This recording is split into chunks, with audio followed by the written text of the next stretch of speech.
महीना कटते देर न लगी। विवाह का शुभ मुहूर्त आ पहुंचा। मेहमानों से घर भर गया।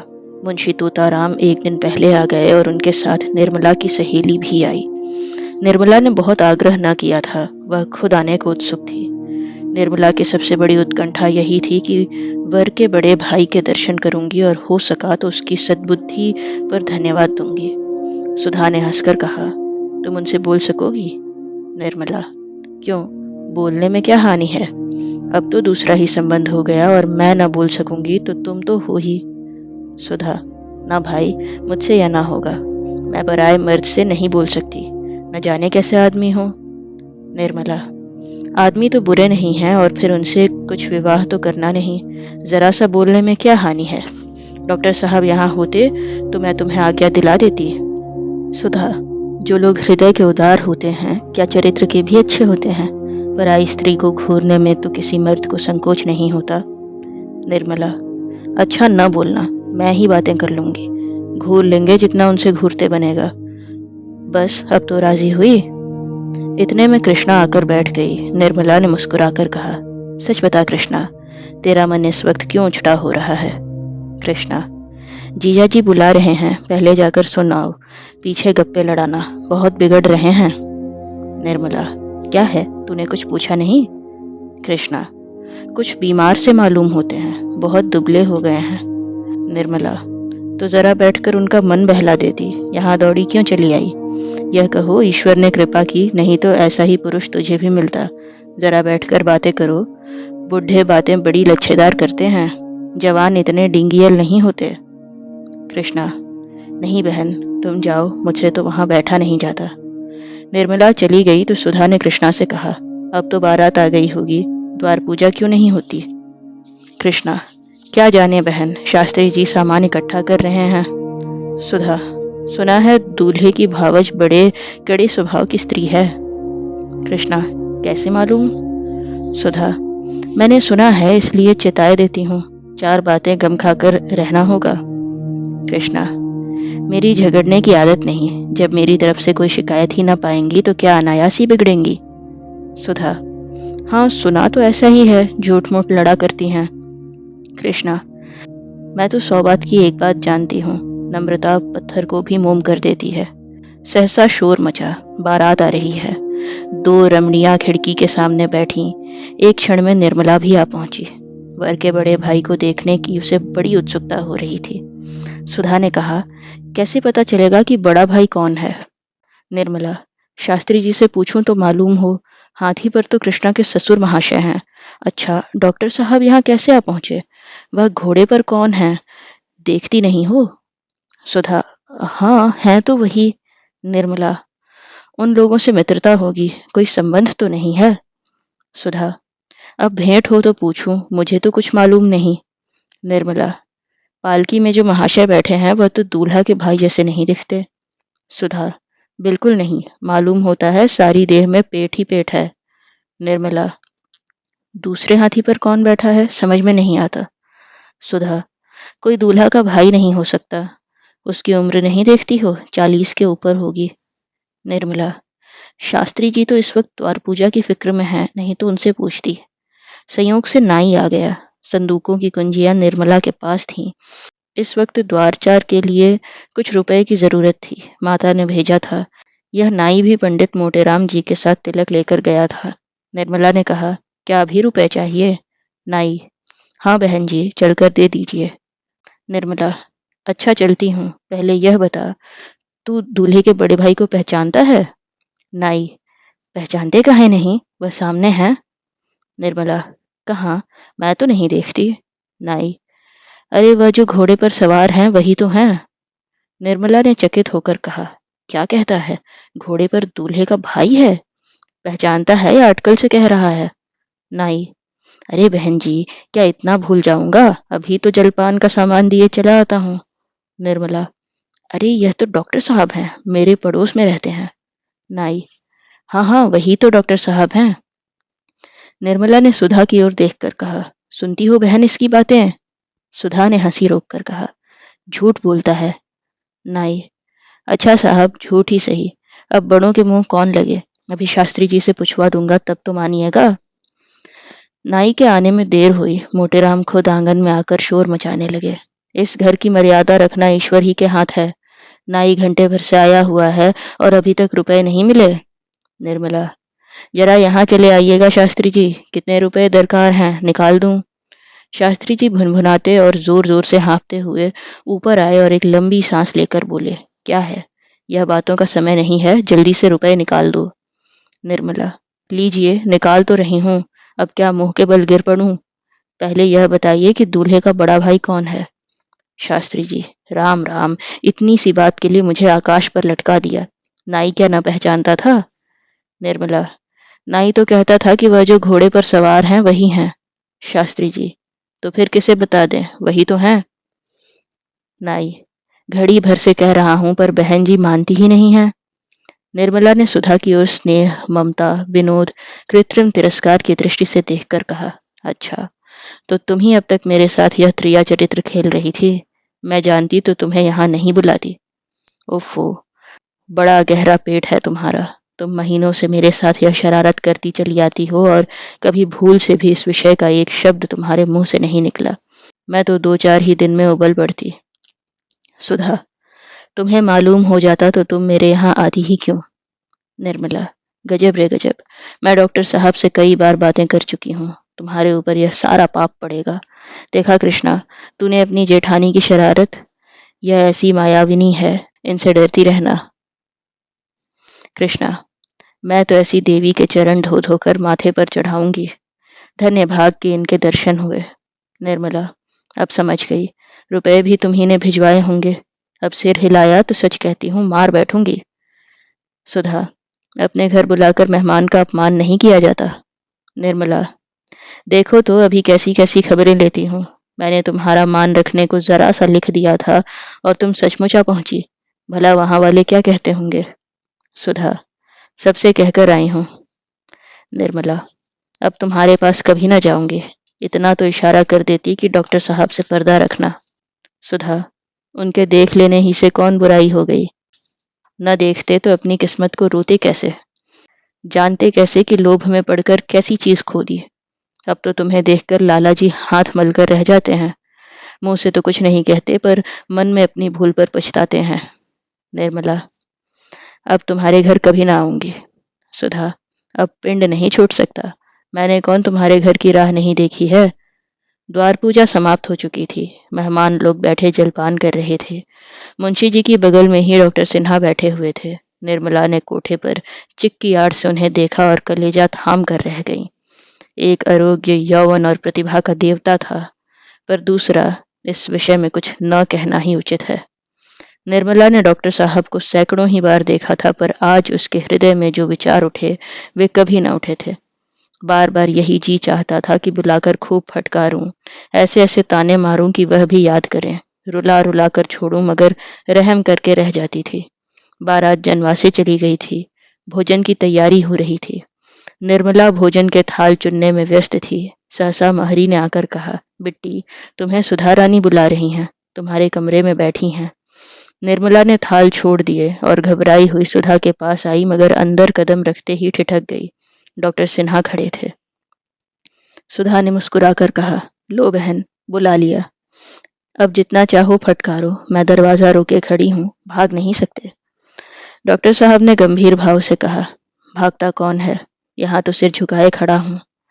निर्मला ने हाथ जोड़कर कहा, इसी तरह सदा कृपा दृष्टि रखिएगा, भूल ना जाइएगा, यही मेरी विनय है। कृष्णा के विवाह के बाद सुधा चली गई लेकिन निर्मला मैके ही में रह गई। वकील साहब बार बार लिखते थे पर वह न जाती थी।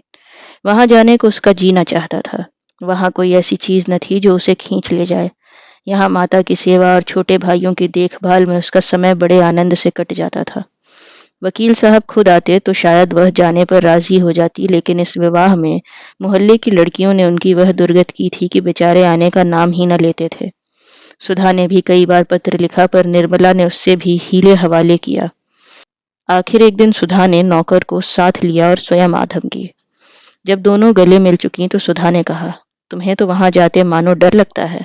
निर्मला, हाँ बहन, डर तो लगता है। ब्याह की गई 3 साल में आई। अब की तो वहाँ उम्र ही खत्म हो जाएगी, फिर कौन बुलाता है और कौन आता है। सुधा, आने को क्या हुआ, जब जी चाहे चली आना, वहाँ वकील साहब बहुत बेचैन हो रहे हैं। निर्मला, बहुत बेचैन, रात को शायद नींद ना आती हो। सुधा, बहन तुम्हारा कलेजा पत्थर का है, उनकी दशा देखकर तरस आता है। कहते थे घर में कोई पूछने वाला नहीं, न कोई लड़का न बाला, किससे जी बहलाएं। जब से दूसरे मकान में उठाए हैं बहुत दुखी रहते हैं। निर्मला, लड़के तो ईश्वर के दिए दो दो हैं। सुधा, उन दोनों की तो बड़ी शिकायत करते थे। जियाराम तो अब बात ही नहीं सुनता, तुर्की बतुर्की जवाब देता है। रहा छोटा, वह भी उसी के कहने में है, बेचारे बड़े लड़के की याद करके रोया करते हैं। निर्मला, जियाराम तो शरीर न था, वह बदमाशी कब से सीख गया। मेरी तो कोई बात न टालता था, इशारे पर काम करता था। सुधा, क्या जाने बहन, सुना है, कहता है आप ही ने भैया को जहर देकर मार डाला, आप हत्यारे हैं।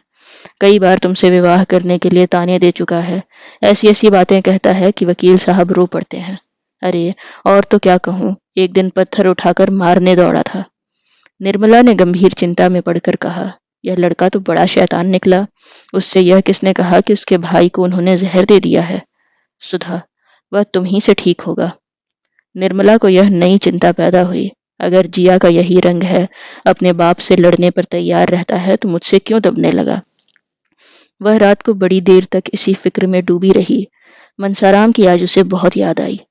उसके साथ जिंदगी आराम से कट जाती। इस लड़के का जब अपने पिता के सामने ही वह हाल है, तो उनके पीछे उसके साथ कैसे निर्वाह होगा। घर हाथ से निकल ही गया, कुछ न कुछ कर्ज अभी सिर पर होगा ही।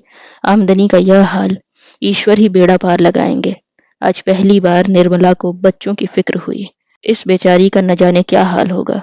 ईश्वर ने यह विपत्ति सिर पर डाल दी। मुझे तो इसकी जरूरत न थी, जन्म ही लेना था तो किसी भाग्यवान के घर जन्म लेती। बच्ची उसकी छाती से लिपटी हुई सो रही थी। माता ने उसको और भी चिपटा लिया, मानो कोई उसके हाथ से उसे छीने लिए जाता है।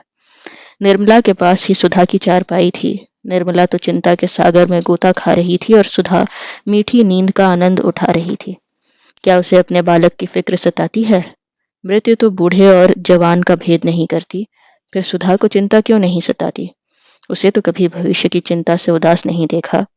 सहसा सुधा की नींद खुल गई। उसने निर्मला को अभी तक जागते देखा तो बोली, अरे, अभी तुम सोई नहीं। निर्मला, नींद ही नहीं आती। सुधा, आंखें बंद कर लो, आप ही नींद आ जाएगी। मैं तो चारपाई पर आते ही मर सी जाती हूँ। वह जागते भी हैं तो खबर नहीं होती। न जाने मुझे क्यों इतनी नींद आती है, शायद कोई रोग है। निर्मला, हाँ, बड़ा भारी रोग है, इसे राज रोग कहते हैं। डॉक्टर साहब से कहो दवा शुरू कर दें। सुधा, तो आखिर जागकर क्या सोचूं। कभी कभी मैके की याद आ जाती है तो उस दिन जरा देर से आंख लगती है। निर्मला, डॉक्टर साहब की याद नहीं आती। सुधा, कभी नहीं। उनकी याद क्यों आए। जानती हूँ कि टेनिस खेल कर आए होंगे, खाना खाया होगा और आराम से लेटे होंगे। निर्मला, लो, सोहन भी जाग गया। जब तुम जाग गई तो भला यह क्यों सोने लगा। सुधा, हाँ बहन, इसकी अजीब आदत है, मेरे साथ सोता और मेरे साथ ही जागता है। उस जन्म का कोई तपस्वी है। देखो, इसके माथे पर तिलक का सा निशान है, बाहों पर भी ऐसे ही निशान है। जरूर कोई तपस्वी है। निर्मला, तपस्वी लोग तो चंदन तिलक नहीं लगाते। उस जन्म का कोई धूर्त पुजारी होगा। क्यों रे, तू कहाँ का पुजारी था, बता। सुधा, इसका ब्याह मैं तुम्हारी बच्ची से करूंगी। निर्मला, चलो बहन, गाली देती हो। बहन से भी भाई का ब्याह होता है। सुधा, मैं तो करूंगी, चाहे कोई कुछ कहे। ऐसी सुंदर बहू और कहाँ पाऊंगी।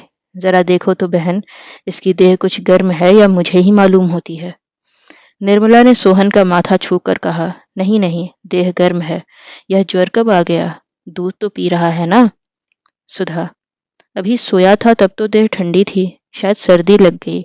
उड़ाकर सुलाए देती हूँ, सवेरे तक ठीक हो जाएगा। सवेरा हुआ तो सोहन की दशा और भी खराब हो गई। उसकी नाक बहने लगी और बुखार और भी तेज हो गया। आंखें चढ़ गईं और सिर झुक गया। न वह हाथ पैर हिलाता था, न हंसता बोलता था, बस चुपचाप पड़ा था। ऐसा मालूम होता था कि इस वक्त किसी का बोलना अच्छा नहीं लगता। कुछ कुछ खांसी भी आने लगी। अब तो सुधा घबराई।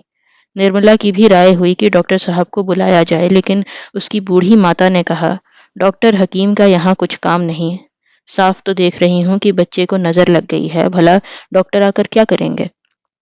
सुधा, अम्मा जी, भला यहाँ नजर कौन लगा देगा? अभी तक तो बाहर कहीं गया भी नहीं। माता, नजर कोई लगाता नहीं बेटी, किसी किसी आदमी की डीठ बुरी होती है, आप ही आप लग जाती है। कभी कभी माँ बाप तक की नजर लग जाती है। जब से आया है एक बार भी रोया नहीं। चोंचले बच्चों की यही गति होती है। मैं इसे हुमकते देखकर डरी थी कि कुछ न कुछ अनिष्ट होने वाला है। आंखें नहीं देखती हो कितनी चढ़ गई हैं। यही नजर की सबसे बड़ी पहचान है। बुढ़िया महरी और पड़ोस की पंडिताइन ने इस कथन का अनुमोदन कर दिया। बस महंगू ने आकर बच्चे का मुंह देखा और हंसकर बोला, मालकिन, यह दीठ है और कुछ नहीं। जरा पतली पतली तीलियां मंगवा दीजिए, भगवान ने चाहा तो सांझ तक बच्चा हंसने लगेगा। सरकंडे के 5 टुकड़े लाए गए। महंगू ने उन्हें बराबर करके एक डोरे में बांध दिया और कुछ बुदबुदाकर उसी पोले हाथों से 5 बार सोहन का सिर हिलाया। अब जो देखा तो पांचों तीलियां छोटी बड़ी हो गई थीं। सब स्त्रियां यह कौतुक देखकर दंग रह गईं। अब नजर में किसे संदेह हो सकता था। महंगू ने फिर बच्चे को तीलियों से सहलाना शुरू किया। अब की तीलियां बराबर हो गईं, केवल थोड़ा सा अंतर रह गया। यह सब इस बात का प्रमाण था कि नजर का असर अब थोड़ा सा और रह गया है। महंगू सबको दिलासा देकर शाम को फिर आने का वायदा करके चला गया। बालक की दशा दिन को और खराब हो गई। खांसी का जोर हो गया। शाम के समय महंगू ने आकर फिर तीलियों का तमाशा किया। इस वक्त पांचों तीलियां बराबर निकली। स्त्रियां निश्चिंत हो गईं, लेकिन सोहन को सारी रात खांसते गुजरी। यहाँ तक कि कई बार उसकी आंखें उलट गईं। सुधा और निर्मला दोनों ने बैठकर सवेरा किया। खैर, रात कुशलता से कट गई।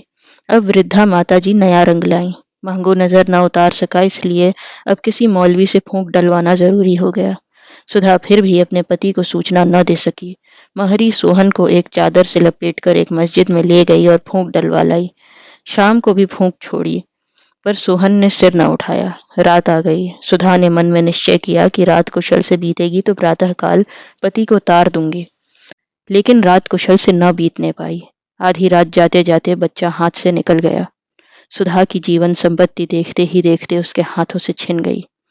वही जिसके विवाह का 2 दिन पहले विनोद हो रहा था, आज सारे घर को रुला रहा है।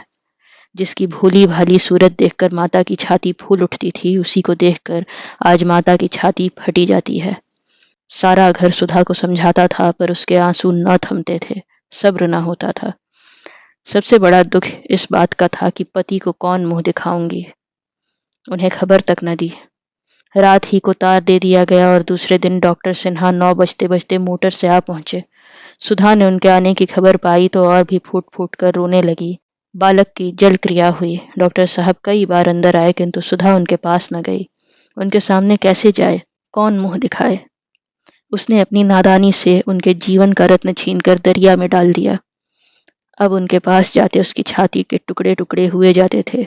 बालक को उसकी गोद में देखकर पति की आंखें चमक उठती थीं।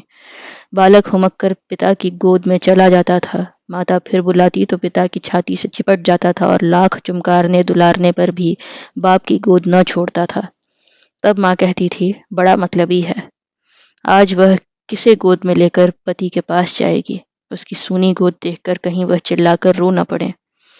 पति के सम्मुख जाने की अपेक्षा उसे मर जाना कहीं आसान जान पड़ता था। वह एक क्षण के लिए भी निर्मला को न छोड़ती थी कि कहीं पति से सामना न हो जाए। निर्मला ने कहा, बहन, जो होना था हो चुका। अब उनसे कब तक भागती फिरोगी। रात ही को चले जाएंगे, अम्मा कहती थी। सुधा ने सजल नेत्रों से ताकते हुए कहा, कौन मुंह लेकर उनके पास जाऊं। मुझे डर लग रहा है कि उनके सामने जाते ही मेरे पैर न थर्राने लगें और मैं गिर पड़ूं। निर्मला, चलो, मैं तुम्हारे साथ चलती हूँ, तुम्हें संभाले रहूंगी। सुधा, मुझे छोड़कर भाग तो न जाओगी। निर्मला, नहीं नहीं, भागूंगी नहीं। सुधा, मेरा कलेजा तो अभी से उमड़ा आता है। मैं इतना घोर वज्रपात होने पर भी बैठी हूँ। मुझे यही आश्चर्य हो रहा है।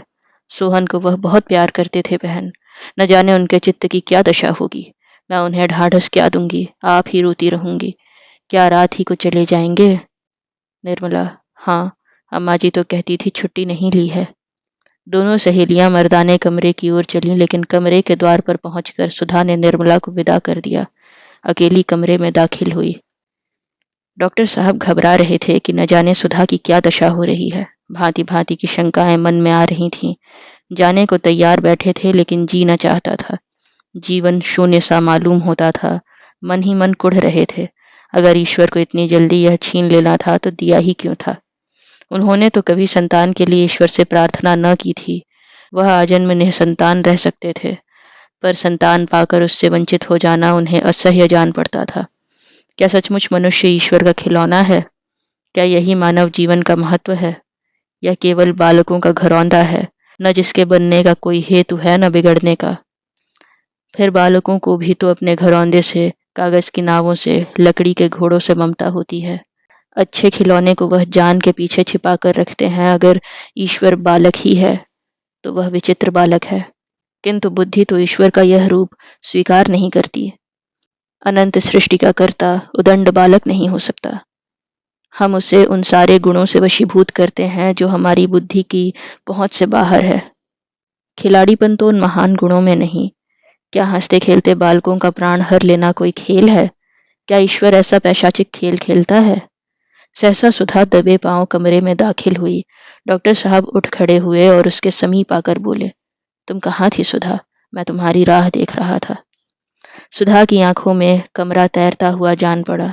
पति की गर्दन में हाथ डालकर उसने उनकी छाती पर सिर रख दिया और रोने लगी। लेकिन इस अश्रु प्रवाह में उसे असीम धैर्य और सांत्वना का अनुभव हो रहा था। पति के वक्षस्थल से लिपटी हुई वह अपने हृदय में एक विचित्र स्फूर्ति और बल का संचार होते हुए पाती थी, मानो पवन से थरथराता हुआ दीपक आंचल की आड़ में आ गया हो। डॉक्टर साहब ने रमणीक अश्रु सिंचित कपोलों को दोनों हाथों में लेकर कहा, सुधा, तुम इतना छोटा दिल क्यों करती हो? सोहन अपने जीवन में जो कुछ करने आया था वह कर चुका था।